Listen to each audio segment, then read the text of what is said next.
काहीच तर बिग बॉसच्या घरामध्ये प्रत्येक वेळेस सदस्य कोणताही असो तो आपल्या कन्व्हिनियन्सनुसार वागत असतो. म्हणजे ज्यावेळेस त्याला गरज नसते तो कुणाशीही कुठल्याही प्रकारचं डील नाही करत. पण ज्यावेळेस त्या पुढच्या व्यक्तीला गरज असते तो कोणाच्याही पाया पडायला तयार असतो. आणि असंच काहीसं इथं विशालच्या बाबतीत झालेलं आहे. कारण तो नेहमी राकेशला असं समजतो की मला त्याच्याशी काही घेणं देणं नाही, मला त्याच्याशी बोलायचं नाही. फक्त तो त्याला त्याचा कॉम्पिटिटर मानतो. पण कोणत्याही गोष्टीची डील त्याला राकेशसोबत करायची नसते.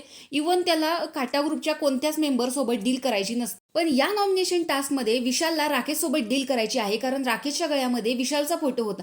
त्यामुळे त्याचं असं म्हणणं होतं की राकेश जो काही शब्द देतो तो जुबानचा पक्का आहे आणि तो जो काही शब्द देतो तो पाळतो आणि फेअरली गेम खेळतो, असं विशालचं सतत सतत म्हणणं चाललेलं होतं. म्हणजे त्याला राकेशसोबत डील पण करायची होती, राकेशचं कौतुक पण करायचं होतं, पण फक्त स्वतःच्या स्वार्थासाठी करायचं होतं.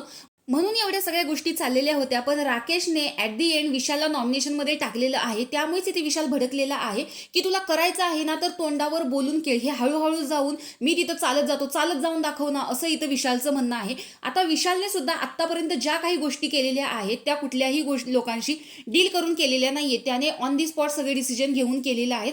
त्यामुळे राकेशचं सुद्धा असंच म्हणणं आहे की एका 10 मिनिटाच्या कॉन्व्हर्सेशनमध्ये विशाल मी तुझ्यावर विश्वास नाही ठेवू शकत. आणि एक खेळ म्हणून आता हा खेळ फिनालेकडे चाललेला आहे. त्यामुळे राकेशचं म्हणणं देखील इथे बरोबर आहे की एका डिसिजनवरती किंवा कॉन्व्हर्सेशनवरती तो हे खेळ नाही जमू शकत की विशालला नॉमिनेशनमध्ये टाकायचं की नाही. आता विशालने सुद्धा संकेतचा विचार करून प्रभूला एक वीक कंटेस्टंट म्हणून निवडलेलं होतं कॅप्टन्सीच्या उमेदवारीसाठी.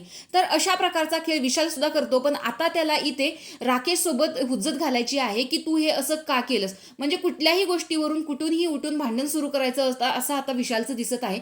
तर तुम्हाला याच्यात विशाल बरोबर वाटतो की राकेश बरोबर वाटतो हे कमेंट बॉक्समध्ये नक्की सांगा. अशाच रिव्ह्यूच्या अपडेटसाठी आपल्या चॅनेलला सबस्क्राईब करा. तोपर्यंत बाय.